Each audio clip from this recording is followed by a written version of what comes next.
Hey guys, welcome back to the channel. This is how to book flights with Google Flights. So guys, first thing that you will do is simply go ahead and go to google.com and search for Google Flights.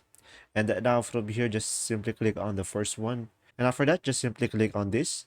And you can go for round trip or multi-city or one way.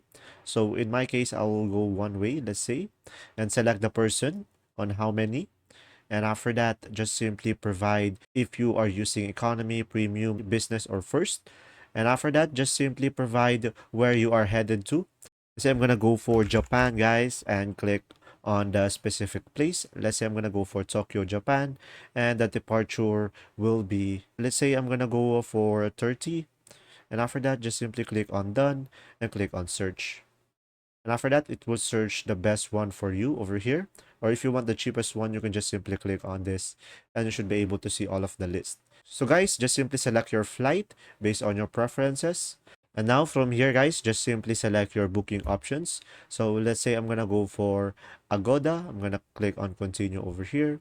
So guys, from here, just simply provide the necessary information needed, your first name, last name, email, and phone number.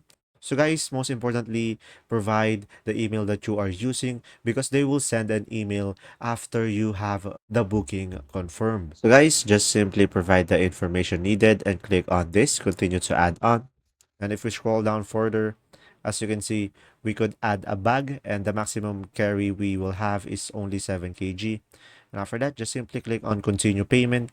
And from there, just simply provide your payment information and your booking will be confirmed and an email will be sent to you once it is successful. There you go. See ya.